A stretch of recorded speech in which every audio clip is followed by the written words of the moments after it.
And welcome everybody to the Jets and Giants show. I am one of your hosts, along with Jose and Walt. I wanted this first episode to be a very jovial episode, but it is not going to be that, unfortunately. If you're joining us, it's because you already know what's happened. It's going to be all over the news. It's probably the biggest news in the NFL of how much we suck in New York, namely the Giants. We'll get into that in a little bit, but it is week one. It is time to celebrate at least the fact that football is back, and so is the reason that we are. This is our official week one to our second season. We've been bringing you guys some preseason action, draft action, the whole nine, but now it's officially time to get underway with the NFL season. And so, yeah, welcome back, guys. Don't forget to like, rate, share, and subscribe. It's an important deal for us. But enough of all of that stuff. Let's go ahead and get right into it. Man, we're going to go ahead and start with the Jets only because the Giants, I think, is going to be such a crappy, part of the episode. And why do we want to start with such crappy news? Instead, let's go with the lighter, crappy news of the Jets, unfortunately, not coming out with a victory in week one. But I think a lot of good things. So what was the final score again? 32-19. 32-19. So why don't we go ahead and go kind of around the room and whatnot? I would love to hear your opinions. We haven't had a chance to talk or debrief at all. We just saw the game and we came right onto the podcast to record. So all of our opinions are going to be completely fresh, at least on this Jets game. And I can't wait to hear what you guys thought. Tell me what you guys thought, good, bad, ugly, whatever you guys want to say. Again, let's try to keep it a little bit short. So, there's plenty of discussion that we're going to have. So let's save some of that for discussion later on. But who wants to go first? All right. I guess I'll start up first. The Jets, it is very apparent that the Jets' rust, the lack of playing together was apparent. The offense played rather decently, but the line, you can see that there is some gelling that needs to be done. The defense was horrible. There's just no other way to put it. They as the graphic says, 8 straight scoring drives. If you're billing yourself as a Super Bowl team, this defense cannot continue this way. So very disappointing opening game for the Jets. So you think the defense is kind of like the biggest topic coming out of it? Jose, what about you? So somewhere midway through the game, maybe a little bit after the start of the second half, I almost found myself, or caught myself, I should say, saying in my head, same old Jets. But like you said, there were a few good things to come out of it, right? There's some things that were just like that different, even in a loss. Like you're not going to get that legendary free play magic from Aaron Rodgers out of any other quarterback, literally, right? He's the best there ever was at getting free play touchdowns, and he did that tonight. And yeah, the defense was pretty bad. I mean, yeah, just having Sauce off the field for a little bit should not have them playing as badly as they did, and they brought it together a little bit late in the game. But that's something that they did last year a lot. Also, a lot of first half weakness, second half bringing it together, and championship team not going to work. Super Bowl aspirations not going to work. Yep.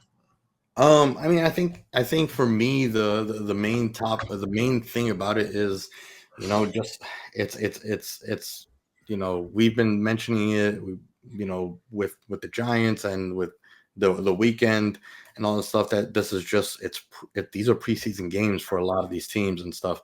Yep. And it's either these first 4 games are preseason games for everyone, and just some teams that have been together and know how to play with each other, namely the 49ers. They're pretty much have been completely put together for the last couple of years now with Brock Purdy, at the helm. He knows his guys. They know their line. They know what they do. They have their coaching. They have their scheme. It's not really preseason for them. But for the teams that have anything that's new, even if it's like 10% of the team that's new, it seems like it's preseason for them, and they have to kind of, get comfortable with each other. And that's what the game felt like. I didn't get a chance to, like, my viewing experience was a little bit segmented.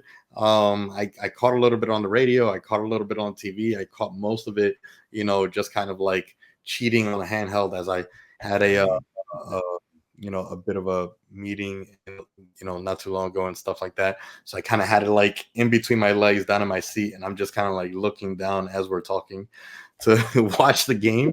But I will say that I think the first quarter was your best quarter, synergy wise, coaching wise, and all that stuff.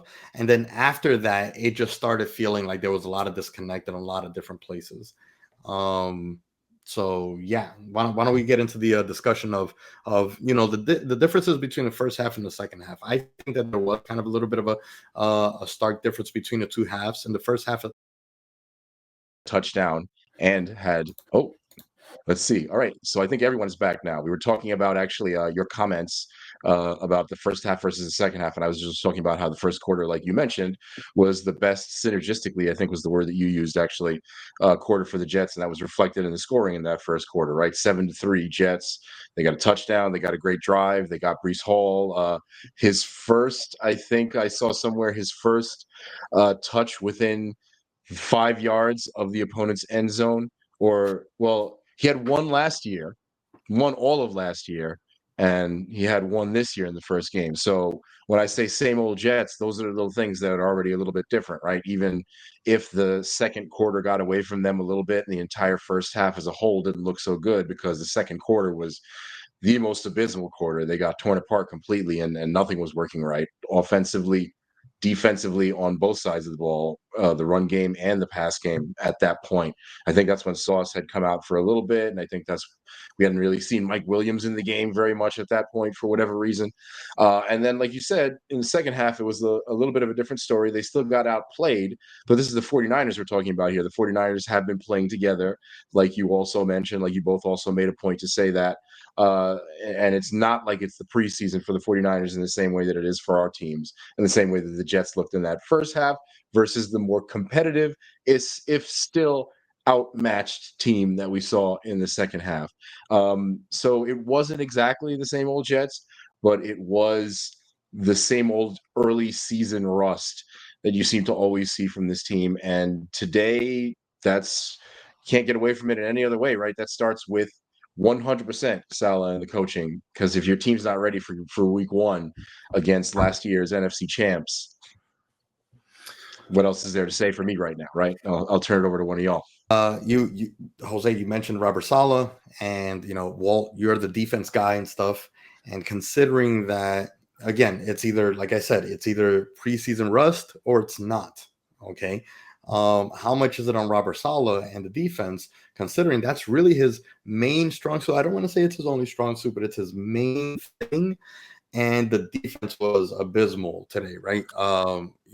If the defense had just held them down just for a little bit, because most of those points were scored on field goals. Okay, Right. If the defense played maybe just 50% better, Listen, and kept the game a little bit more manageable, I think that there would have been a better chance. You would have taken Aaron Rodgers out so early, or put Terrell Taylor out there, knowing that the game is already over, right?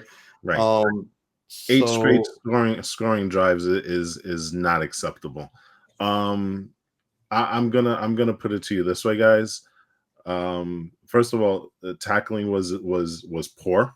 That's something that the Jets have suffered in the past before. That's something that can be coached out of them, right? So, I'm also gonna chalk it up. The 49ers are a very good team. They do very well in breaking tackles. That's kind of their specialty. They get the yards after catch and stuff like that. So it's not like we're talking about a team that is on the lower rung of the NFL. We are talking about the San Francisco 49ers, who were in the Super Bowl last year. But if I'm going to put this on somebody in terms of the defense, I got to put it on Joe Douglas. Because if you look at this team this year as opposed to last year, it's a very different team. Like we think about, we're bringing back Quinnen Williams, we're bringing back Quincy, Sauce Gardner is there, Jermaine Johnson is there. But you got to look at the guys that they lost. They lost John Franklin Myers. They lost Quentin Jefferson. They Bryce lost Huff. Al Woods. Bryce And Huff. you know, Bryce Huff wouldn't have mattered in this game, to be quite honest, because Really? You Bryce think Huff. so? No, I really don't, because the guys that I mentioned are the big fatties that would have been up front, right in between Jermaine Johnson and Quinton Williams. And Yeah, but I mean, a instead, little bit what better you- pass rush. no, but I don't think pass rush was the issue here. The issue here truly was 180 yards rushing. You took a guy that nobody's ever heard of, the guy that had his first start. He ran roughshod all over you. And again, you look at the guys that Douglas replaced them with, younger, cheaper players, some of them undrafted free agents, which is a nice story, but Al Woods is a 340-pound big fatty. You look at Quentin Jefferson, who I think he's now with Cleveland, another big guy. John Franklin Myers, he provided you not only pass rush, but run stopping from that position. You replace them with guys like Tack McKinley, Braden McGregor. I believe Holmes was there, a guy that they literally brought up the practice squad today.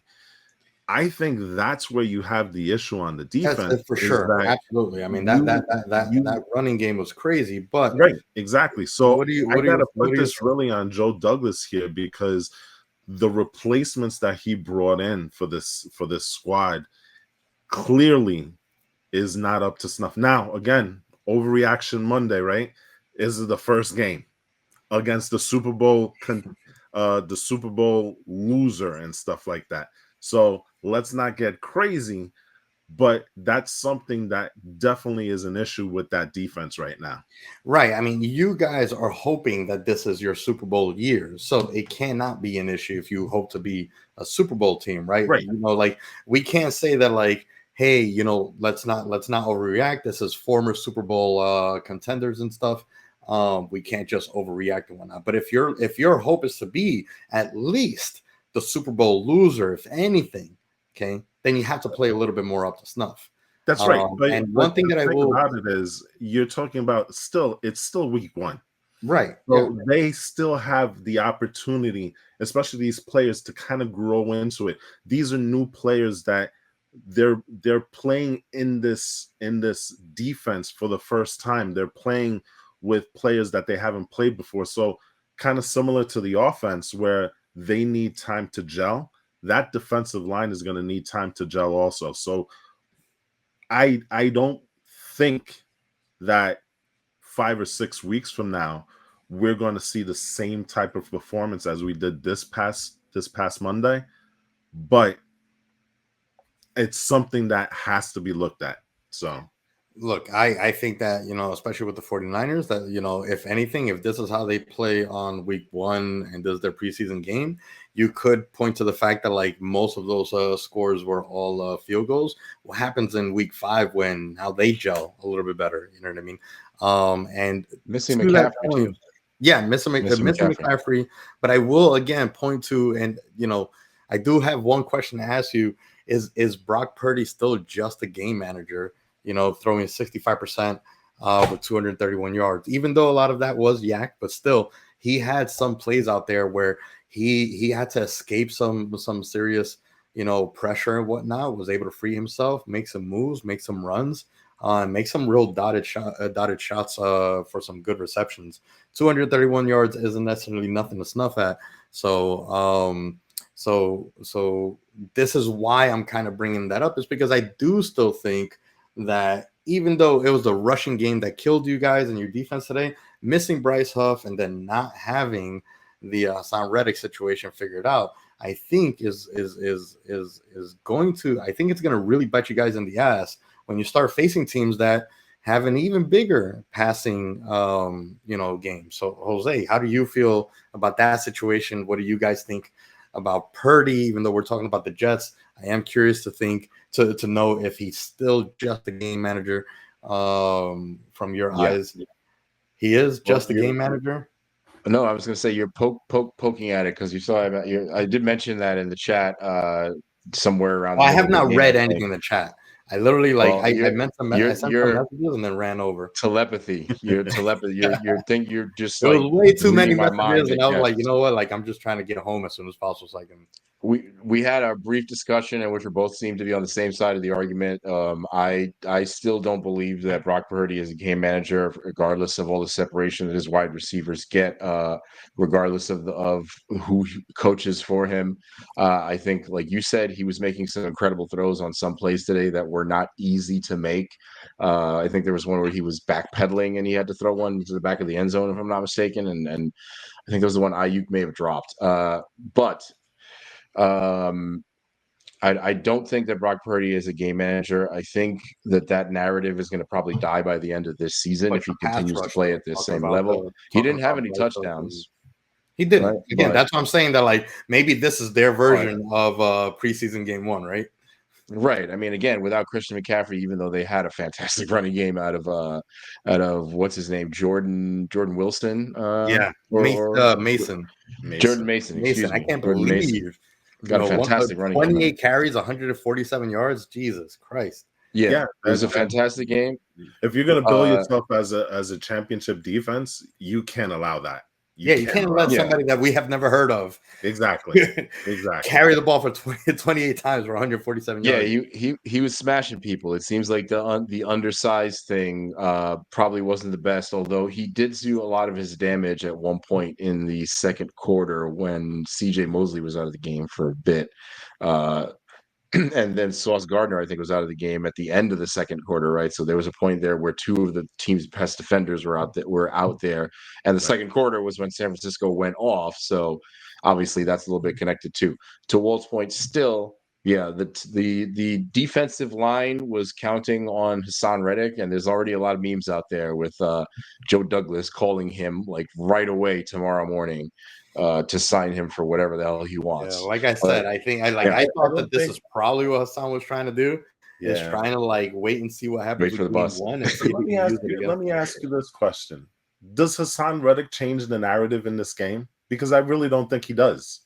I really don't think. I don't think he because- does, but for because- Hassan, he No, doesn't not care really, though. but still. He doesn't care whether he changes the narrative or not. It's just a matter of like his negotiations, right? Like his No. What I'm trying to say is, if Hassan Reddick played today, yeah. I don't think it makes a difference because the edge wasn't the problem. It was the middle of that defensive line, the interior defensive line, which was the issue. They were literally just going right up the middle. And so, again, I look at it and I say, Hassan Reddick wouldn't have made a difference in this game. Maybe instead of 32-19, it's what? Maybe 26-19.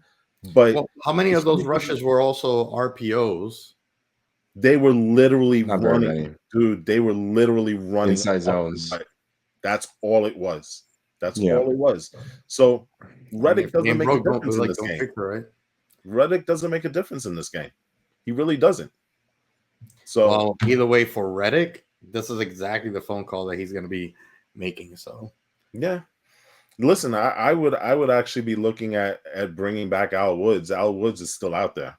So I know So- Quentin Jefferson went to Cleveland, and I forgot where JFM went, but you got to bring a big fatty up in there because these kids, they're great, but they're going to be undersized defensive linemen on the interior, and this is going to continue to happen, unless they. And again, you look at the Niners. The Niners have a very good offensive line. Trent Williams, notwithstanding, those guys are pretty good. So.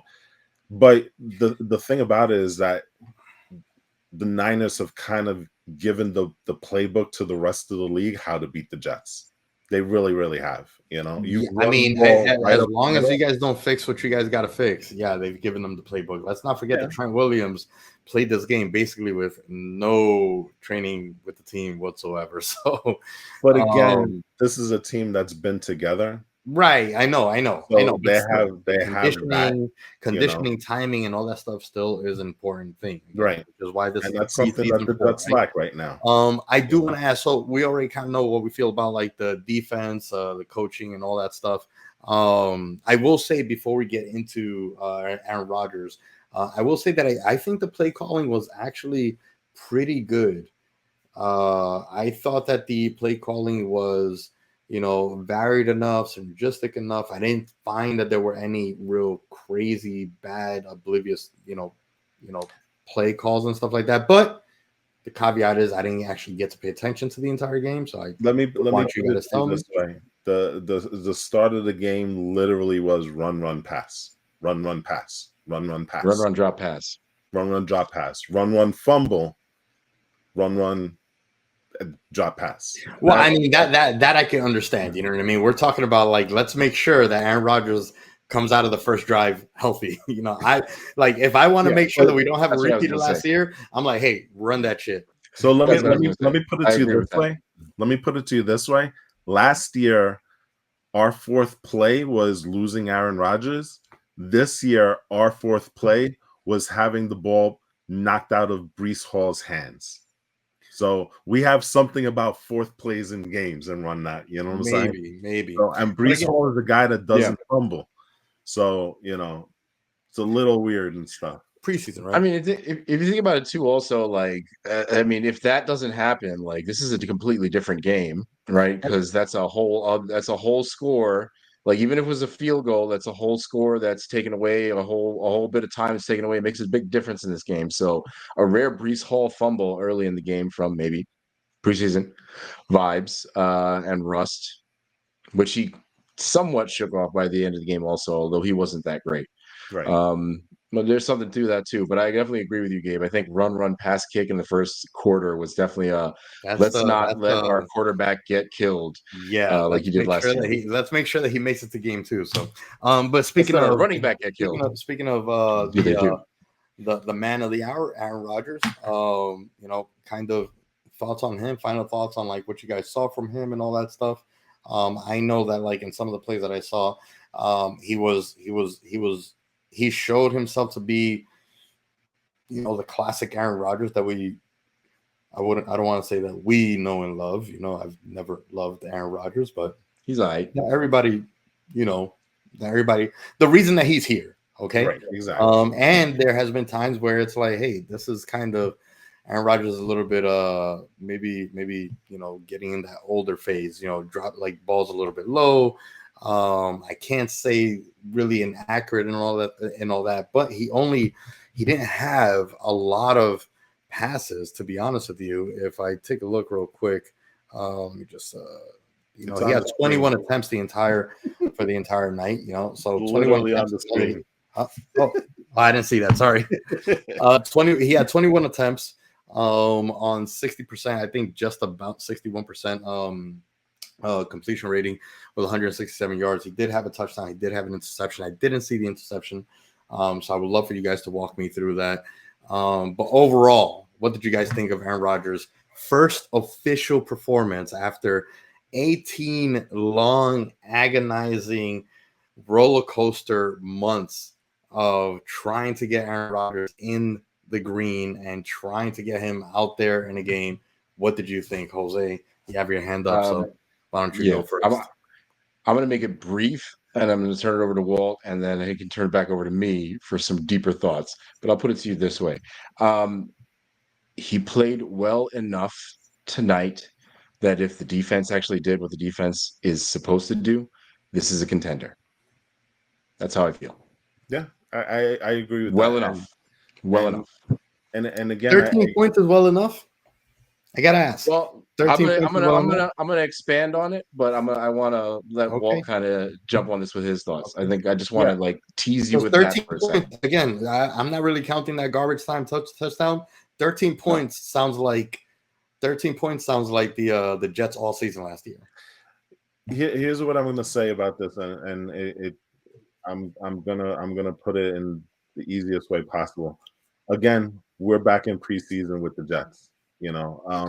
And you look at some of the passes that were thrown here. There's clearly some unfamiliarity between the players. I mean, there was a ball that was thrown to Breece Hall that hit him in the hands and he dropped it.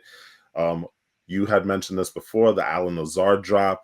The interception was a ball that Rodgers tried to force into Garrett Wilson, and it was deflected up and intercepted by another player. I can't remember who it was and stuff. So, yeah, 13 points doesn't sound great, but you saw enough there where once this offense gets to know each other, once that line gets to know each other, once the receivers and the wide receivers are all on the same page, there's going to be something going on here in I Metro, hope so. you know, I will because say that it seems like A-Rod. I'm going to call him A-Rod just because it's easier. yeah, of course. That moniker. There's only one A-Rod really in my mind, and he's a pinstripe legend. But this Right. A-Rod in the big green helmet and all that, he seemed to have like more synergy with Lazard than he did with Garrett Wilson. It seemed like he definitely hit Garrett Wilson a bunch of times really well and stuff like that. But Lazard was really kind of the person that he really connected most with tonight. Well, I'll say this: Garrett Wilson during that scoring drive, he caught 4 passes for 46 yards. There was definitely a synergy there. What ended up happening is that San Francisco rolled the defense over to Garrett Wilson. Garrett Wilson could not get open anymore. So I'm gonna tell you this, especially given last year, and Jose, you can expound on this. Aaron Rodgers made some throws that I did not see at all last year. The 2 throws to Lazard, the one down the sideline, I don't know if you remember that one, where he kind of threaded the needle right between the defender, and then that free play. That is classic Aaron Rodgers, drawing the team off sides, getting the free play, and then nailing a bullet to Lazard in between 2 safeties right down the middle for the touchdown. Those are the things that make me excited as a Jet fan, because those are the things that I have not seen in quite some time from a Jet quarterback. Yes. Or if you see them once every 5-6 games from whoever the quarterback of the week is. So to expound upon that, right? The first touchdown on the free play was, again, something that you don't see literally from anybody, because they put the stat up on the screen a number of times during this game. When it comes to free plays, no one outclasses Aaron Rodgers. I think they said he has 18 or 19 touchdowns or something like that on like 40, Aaron Rodgers. something like 40 something free plays, which is ridiculous. That's like almost half the time that he gets a free play, he throws a touchdown. Right. But that's just sort of his strategy. Draw him off sides, like Walt said, to get the defense kind of confused by the flags and things going on, and then just chuck it up in the air and get it to Lazard on a great play. Walt, I think the other Lazard throw you're talking about might have been actually the real throw of the game, right? Because he caught. He's essentially, if you think about the psychology of that, he caught all in his head in a moment. The defender not looking, he caught Lazard also not really looking, but getting into position as to where he threw the ball to get it just over the defender and timing it, I guess, just enough in his recognition of how Lazard plays for him to realize that Lazard would probably turn around and make the play on that. It was a perfect throw. Okay. There was a little rust, 100%. There were a couple of throws to Garrett Wilson, even in the second half, that were a little behind him and a little bit low, where if he got a little bit higher, Garrett doesn't have to go down to the ground, and maybe he could have made something of those plays. Mike Williams, again, did not play. He's on the pitch count, as Walt said. He probably played maybe not even quite enough still, because did he even get targeted tonight? I don't think so. I don't believe so. Can we also talk about the fact that we didn't see Braylon Allen until the very, very end? Right. And Braylon Allen is a big, young, strong running back. Why are we taking Breece Hall and running him in short yard situations? Nathaniel Hackett, please answer that question for me. Still bad coaching in some places, right? And I'll just wrap it up essentially by saying, again, the Garrett Wilson had that little bit of synergy, like you said, and just even again from the small sample size of not a great game, this is probably about the worst we're going to see from Aaron Rodgers. Probably about. We don't know that. Maybe not the There's a worst. Maybe not the worst. Listen, No. I said about the listen. worst. I said about In the our worst. In a preseason, 17-game season, maybe you'll see this one more time, right? maybe two more times. Okay, I'll give you that. But you're not going to see a incredibly inferior to performance to what was not the worst performance of all time today. Again, 1 touchdown, 1 interception, relatively accurate. And you know what? I'll close it on this and turn it over. The Jets just didn't have the fucking ball today because No. the 49ers had the ball in the entire game because they were running the ball the entire game. You can't do much with that. Right? 21 attempts is not enough. Here's what I'm going to say. The 49ers bullied the Jets today.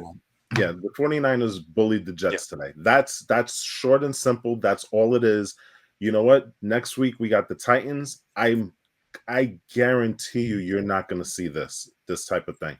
And so, you know, hey, listen, in our preseason special, I told you guys they were going to lose this game. So I'm not disappointed in how this happened, because you know what? This is something that I kind of understood. The Niners are a team that have played together for a number of years. They've been to the Super Bowl and stuff. The Jets, like you said, Gabe, 18 months. Aaron Rodgers has not played with this team yet. It's going to take some time to gel. There are a lot of pieces on defense. It's going to take some time to gel, but I'm not concerned at all with this loss. Yes, it's disconcerting that they got run over, but you know what? We move on to the next, and let's see what happens with the Titans. Long season, I was going to ask. I know we already made our predictions, but you know it's cool to kind of talk about what the next game is going to look like. You know, even with our own predictions, it's important, I think, to kind of reflect on whether your predictions are changing or not. I still remain that the Titans they're going to win against the Titans. So long as they play just about the same as they did today, and just get a few more. They need to not just like get a few more stops on defense. They need to grab that ball. They got to get some takeaways, at least 1 or 2 takeaways in the next game, in order to like really open up the defense and make up for how they played today. They need to pressure the quarterback. They need to pressure the quarterback. That's all it is. If you can't pressure the quarterback, you're not getting those takeaways. Brock Purdy had way too much time in that pocket to kind of survey the field. And again, it is the 49ers. Yeah, exactly. That's I've been a Brock Purdy believer since he came on the scene and all that stuff. I think it's, you know, there were some times though that like they were right on him and right on his face, and he did not crack on the pressure. Something that we're going to talk about. I'm cracking on the pressure. Hyper collapsed pocket. I am working my way toward you guys with Purdy. I will give you that. How are you not there yet? Well, because again, I'm a guy that really believes that you have to show it for a number of years before I'm gonna start saying okay. Because I've seen how many years flashes. If he makes it, this year, if he does it this year, and I see that he's got the confidence, he's got the poise, he's got the accuracy. I'm willing to give him half of this year and say, you know what, he's the guy. You know what I'm saying? Yeah, I think. I think they're gonna go to the postseason. I think if they go to another championship, you know, then it's a guaranteed. Like the man is the man. You know what I mean? I think that he's already top 10 for sure. I don't know if he's in your top 10 quarterback list, but he was not. Okay. He's a very good quarterback. I'm not gonna disparage him. I just believe that there's 10 more talented quarterbacks in this league than Brock Purdy. All right, so let's go ahead and move on to the debacle. I do think the Jets are going to beat the Titans, in case anybody was curious. I think that's unanimous for us. We didn't get his prediction. I do apologize. I wanted to make one more point very quickly, by the way. I'm going to say this. I think the Jets are going to get everything together by week 4 against the Broncos. Again, because we always get it together against the Broncos. No, the Broncos is a nightmare for us. That's where they all get hurt. Well, The last true, but we always beat the hell out of the Broncos. playing the Broncos has been a nightmare. Only We'll good see. part of it is going to happen. We're going to beat the hell out of I them. like might we I always might do, change and my nobody's going to Patriots get prediction, injured. by the way, after yesterday's game. I might change the Patriots prediction back. You know Oh, what I mean? trust me, the Patriots But are going to anyway, suck. we're not talking about that anyway. Let's let's move get on. to the I Giants. wanna rip this Band-Aid off. I want to Let's get This is going to be fun. get over it. Even darker.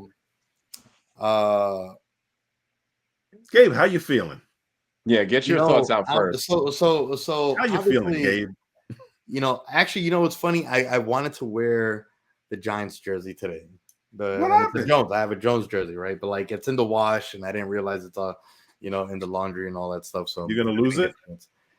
I was gonna wear it today, and I was gonna say that what, this might be the last time I ever wear this jersey. But I wanted to show that I'm no longer gonna say that I'm a believer in DJ, but I still remain that it's still not all on him. It's not so much the quarterback versus the context of the situation. And I was very upset. I was very angry yesterday. I had a really great weekend. And honestly, the thing that makes us fans is that a terrible game can completely ruin your day. My day yesterday was ruined. I couldn't have like a nice conversation with people. I couldn't have, I was unhappy. I couldn't really enjoy certain things. It almost sounds like I went into depression because I had no appetite to eat dinner or anything like that. It was just, it was bad, and the reason it was bad is because I think, unlike the vast majority of Giants Nation, I've been a defender of Jones, and it's hard to defend Jones when what happened yesterday happens. But we cannot say it's preseason for one and not preseason for all. Yes, he's been here for 6 years, but it is still preseason. It's still a preseason for him. He still has people to get used to. They still have things to get used to and things that they need to gel. And so while I think the leash is short, I think that we can't just be like, okay, that's it. We've seen enough. The only thing I will say to that, Gabe, is that yeah, you're absolutely right. It is preseason, and the man is coming off of a devastating injury that he suffered last year. So these are all the things that you can say, hey, you know what? Maybe you give Daniel Jones a pass. The problem that I have with Daniel Jones is that I don't believe that this is preseason rust. I don't believe that this is injury rust, because what you're looking at is kind of similar to what we dealt with Zach, right? It's the same issues over and over and over. Right, again. but We're talking about, let me just finish. We're talking about DJ who doesn't have a single bit of situational awareness when he's in the pocket. We're talking about a guy who literally he threw it.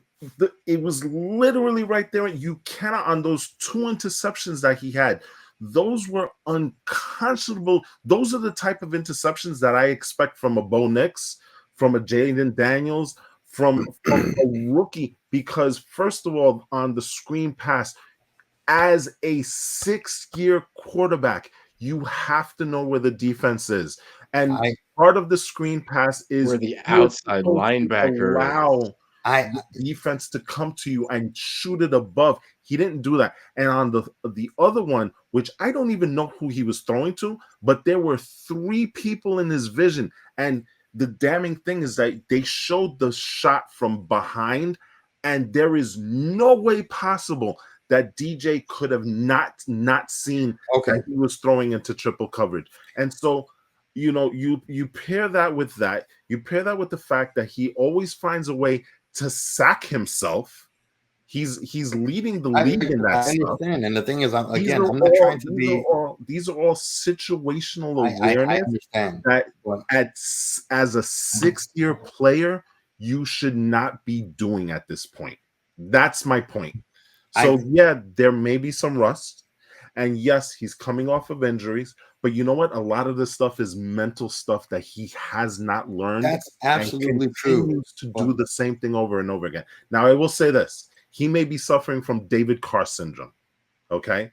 He may be suffering from the fact that he's been hit so many fucking times by an offensive line that cannot protect him that they have literally broken Daniel Jones. So that was actually going to be my next point. One of my next points. It's that, you know, I was going to pose a question to you guys that if you think back, okay, you know, Daniel Jones hasn't been great. He's been average, okay, and in some cases above average. Yesterday he was horrendous. Okay, Yes. Who he was yesterday is not who Daniel Jones was most of his career, and I think that this is why I say context is important, because if it was that he was doing this stuff every single year, every single game, then I would be like, you know what, 6 years, 4 years would have been too much already, as it was for Zach Wilson. Zach Wilson was doing the same thing every single game, every single year that he played. It was just something that he could not grow out of. Daniel Jones was not playing like this until whatever happened last year and this year. Okay. But or not even this year, but like last year primarily. And it's still making those mistakes. I mean, dude was a turnover machine prior to Dable coming there. He fixed him that 1 year, but then he went back to those old tendencies again. And right, and I understand again, this is what makes him average, right? You know? This is what makes him a middle of the pack quarterback, right? You know, and I've always said that. And you know, I haven't been the greatest fan of DJ because I've always thought he's just an okay quarterback. He's not a good quarterback. He's not a great quarterback. No, I'll take it back. He may be a good quarterback. He's definitely not within the top tier of anybody's list in terms of exactly. I think, you know, quarterbacks and stuff like that. So, you know, I know we had this discussion, I think last year when he got the big contract and stuff, and I was saying, well, you got to draft a quarterback. They clearly didn't do that, you know, this past draft. And I think that is going to end up biting them in the ass because one of the people that you wanted, Dak Prescott, he signed a couple of days ago. I didn't say that I wanted Dak Prescott. I said that we'll probably end up with him because I assumed that he wasn't going to sign. That still would have been. I said I do not. Here we go every single week over here, bro. But that would have been an upgrade for your team. I understand that. I understand. Like that would have been a no-brainer. If he's available, you take him, no question. But and I want to throw this to Jose. But again, my point that I wanted to make was that again, context matters not only in DJ but also in the game yesterday. And when I say it was preseason, it wasn't preseason just for Daniel Jones. It was preseason for the whole team, the coaching staff, everything. I did not think that in any situation or any part of the game did the Giants, you know, do even average. I think they were below average grades everywhere on defense, special teams, offense. I think that Brian Dable's offensive play calling was trash, to be honest with you. I did not see any kind of rhythm to the play calling. I did not see any kind of intellect in the play calling. It did not feel imaginative in any way. It felt like he just obviously didn't trust Daniel Jones. He doesn't, you know what I mean? But whether you trust him or not, you know, you call the plays no matter what, especially when the game is already gone. When the game is already gone, he's just not making the calls to try to develop them. You know, something that I thought that he tried to do in that blowout to the Cowboys last year. So I'm beginning to lose. Yesterday was more for me about beginning to lose confidence in the coaching, not so much Shane, because I do believe that Shane is still doing right by how he's, you know, like developing or gaining assets and stuff. Let's not forget Daniel Jones is not his QB, but everyone else, they are his. But I'm losing faith in Brian Dable, and so I want to ask Jose like his thoughts. He hasn't had a chance to talk, obviously, but I do think that this isn't just preseason for Daniel Jones. This is Daniel Jones in preseason form. So, if week 10, shit. Well, okay. We'll right back to it. Yeah, Daniel Jones in preseason so form. If this okay. I'm going to jump off that. Hey, I'm going to take the opportunity and jump off of that. Hey, Jose, before you do that, can I give you some stats so you can use that to jump off? really, really quickly. Give it to me in a moment, because I'm Okay. gonna just try to finish my thought, and then you can add on perhaps with those stats. No. I just I want to think. give it to you so that you can go crazy on it and stuff. Oh no, it's okay. It's okay. I have enough to work with to begin with. Trust me. You're gonna want to finish with your statistics, and it's not even that I'm just going to preview this. It's not that I'm about to pile on Daniel Jones. Again, you know that I've been somewhat also of a defender of Daniel Jones, and I think that, well, he's not in the top tier of quarterbacks. He's certainly one of the above average, top 15. He could be, let's say, top 15 quarterback in the league, maybe number 15. Maybe he's not going to get much higher than that. But here's the thing: I think Daboll and the rest of the team, okay, did they perform below average? Yes. Was the offensive coaching from Daboll not great? Yes. Was he going to open up at the end of the game? No, I don't think so. Because if you try to make Daniel Jones, the way that he looked in that game yesterday, do anything special, and he fucks it up again and again and again and again, and ends up with 4 interceptions and gets sacked 9 times, that man's career is over yesterday. Honestly, because if he comes back and has like the worst game that any quarterback has ever had, which that was a pretty bad performance I don't think you can have for a worse game than yesterday, to be honest. even for all the rust that he was trying to shake off.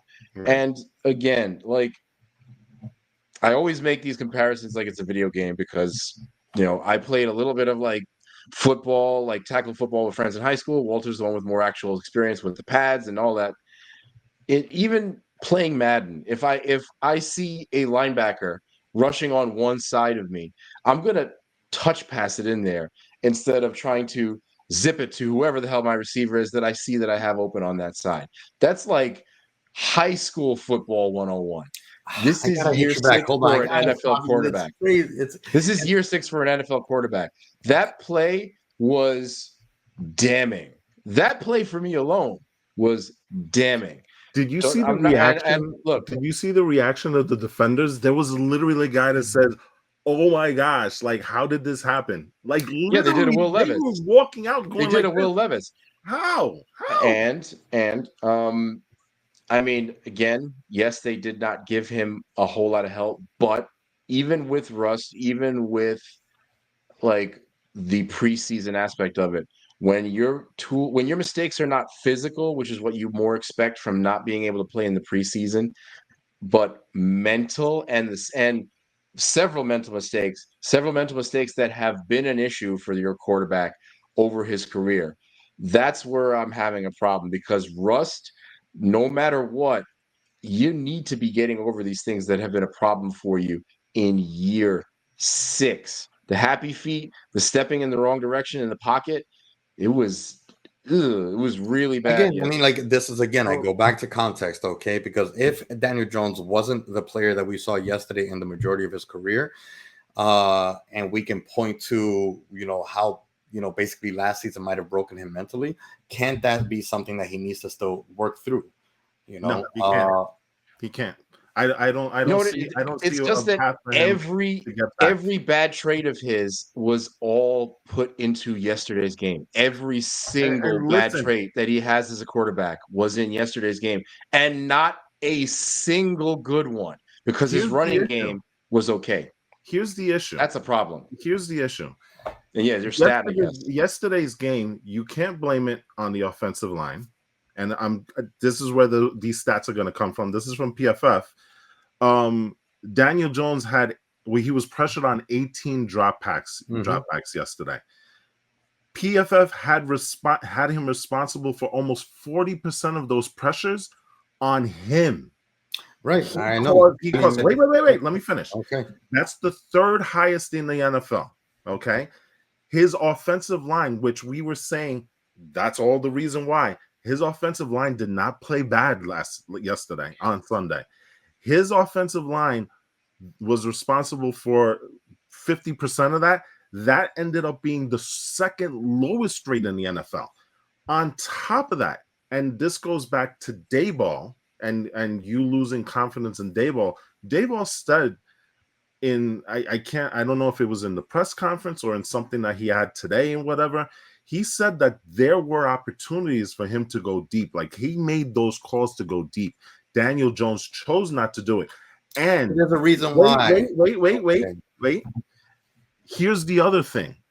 You cannot blame it on the receivers because the receivers averaged 4.4 yards of separation. That was fourth best in the NFL. So the guys were wide open. Daniel Jones was just not hitting them. So, it didn't seem like the guys were wide open. Okay. Well, but they were. But they were. It may not have seemed that because Daniel Jones was going to the wrong place, but they were. So, yes, there are some questionable things with Daboll. Why didn't Hyatt play more? Why didn't he take advantage of his speed if you're going deep on that stuff? Why did Isaiah Simmons, who's a guy that they hyped up all of preseason camp, did not get one snap on defense? Jalen Hyatt was playing with the starters. He got all of 4 snaps, I believe. So there is blame to go around here. You know what I'm saying? Listen, the only positive that came out of the Giants game yesterday, well, 2 of them, Andrew Thomas, Dexter Lawrence. Those guys played their asses off. Everybody else, not so much. So, well, it's a very difficult thing with the Giants because this was a winnable game. Vikings are not the 49ers. Oh, so, I didn't realize you have the score backwards. Sam Darnold. Oh, yeah, I do. I have to fix that. So that if you guys remember, if you guys remember, I had said that before this that like my fear was that Sam Darnold was going to come in here and prove to everybody that he's a legitimate good quarterback. I backed it up with like past performances, and he just didn't really get the right light of day. I think this is really what he needed to show that he can play. I mean, look, he went 12 for 12 in his first 12 attempts. Let me see him do it against a very high quality defense.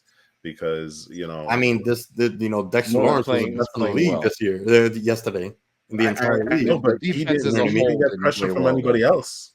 Burns. I understand. Again, look, I understand, but this is what my fear was, that Sam Darnold was going to come in here and play his ass off, and Daniel Jones was still going to have to be shaking off the cobwebs, figuring it out, getting confidence back in his knee with his ACL and all that stuff. Not to mention that, we have a lot of crap to deal with, I still, the stats and the numbers tell one story. I feel like, the eye test, told a different one. I still would like to kind of see the all 22s if I were able to have access to it, because it just didn't feel like, at least in the first half, that receivers were not getting open, and the receivers are not getting open, and he's trying to get his confidence back.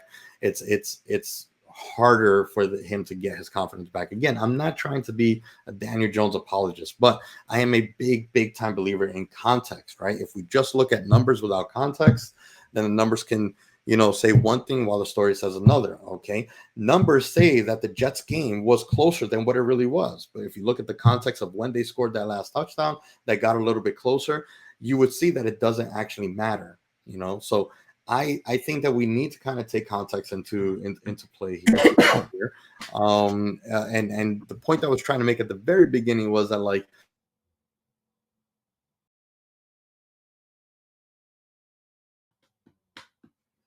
I think that if you consider, if Daniel Jones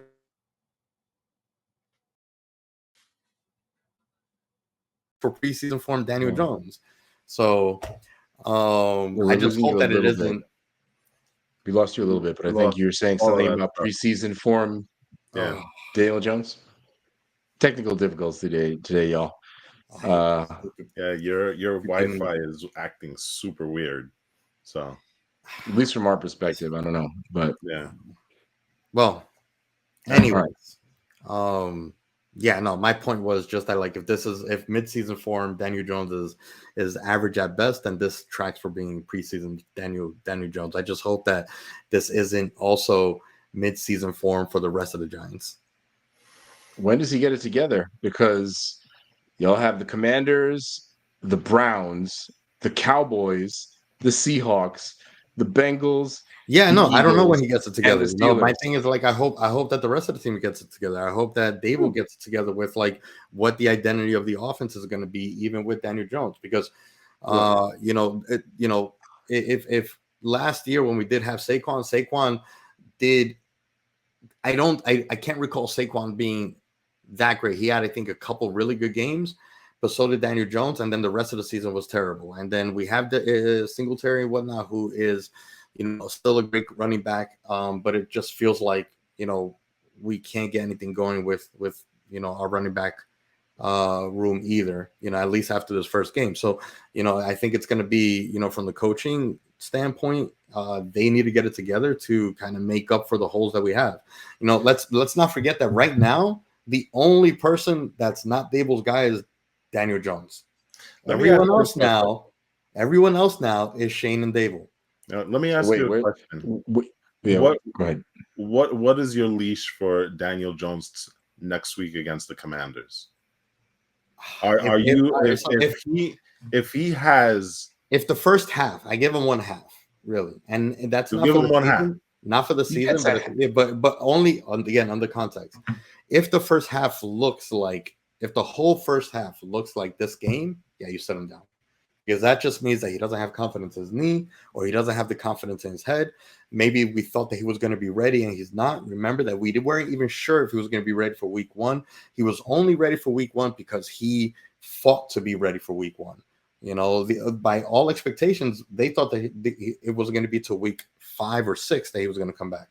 So why are they playing him then? Should he have? Right, because Daniel Jones fought to be ready. But again, if you're a coach, you don't listen to what the player is saying. I mean, look at Christian McCaffrey.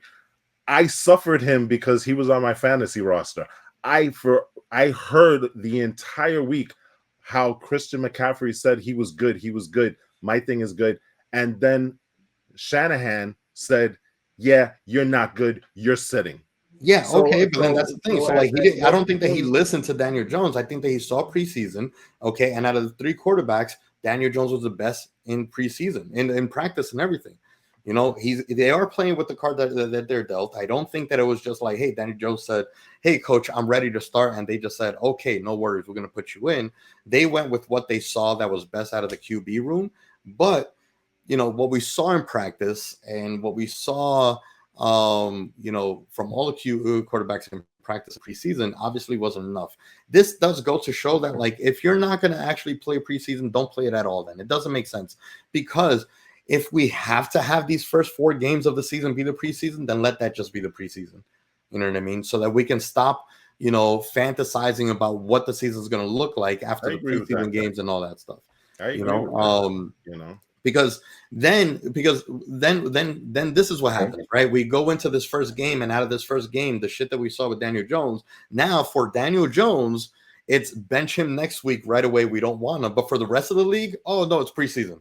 We got to give him a few weeks, So, again, we've seen he's been our quarterback for 6 years. I would say that the first 4 years weren't great, but they were not this bad by far. Okay. And if it's going to be preseason for one, it's got to be preseason for all. My leash, again, is if he plays the first half how he played yesterday, we sit him down, we give him a few weeks, we give it to DeVito over Drew Lock, in my opinion, even though Drew Lock is the number 2.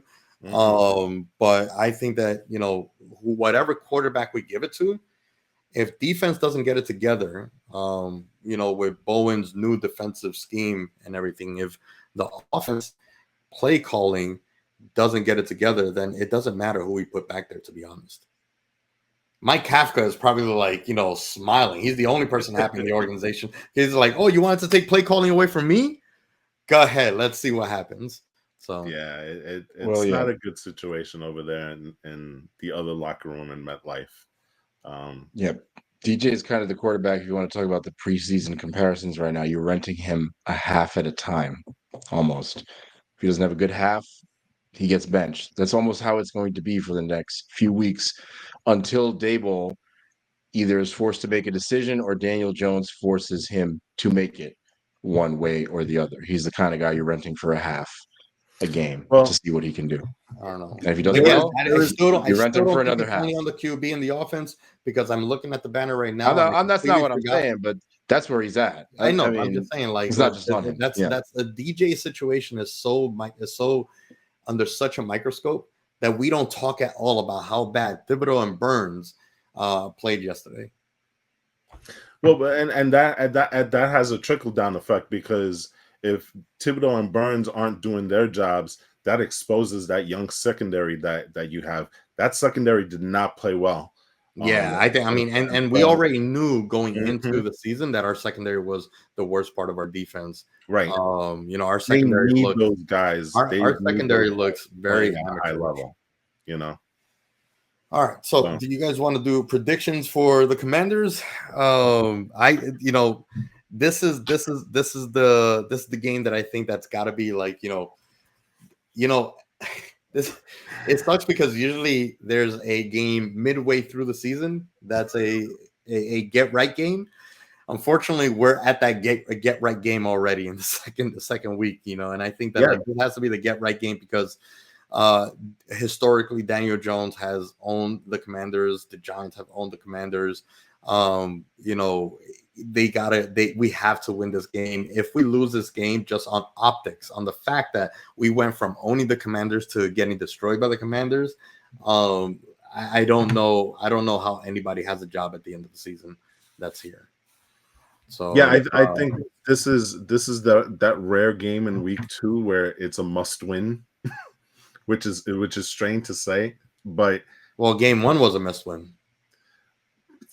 Yeah, I guess you could say the Giants for DJ, game 1 was a must win. Right, but this one really is important because what happens here pivots for the rest of the season. Because if you can't pull out a win in Washington, like Jose said before, you're going through the gauntlet for the next 4 to 6 weeks. Right. And so this could get ugly very, very quickly. I mean, once again, that's why I said that these first 2 games were must wins. So the Commanders, for me, I think they're a very different team than the ones that Daniel Jones had owned previously. You look at Jaden Daniels as the example. Jaden Daniels has the ability not only to beat you with his arm, but he's got that, Deshaun Watson, Lamar Jackson ability to get out of the pocket and really make you pay for that. That does not bode well for the Giants because, that defense did not play well against a pretty mediocre Minnesota Viking team. And the Commanders have some weapons there. They're not the old Commanders. So I want to say that the Giants can win. I don't think they will, though, because like I said, there is some talent on that Commanders team, and I don't think the Giants are going to be able to contain it. This is a interesting one to call because I had predicted they were going to win this first game and lose this second game in our preseason conversations. I think that this was going to be a game where they weren't actually not going to own the Commanders, although I believe they were going to beat them later on in this season.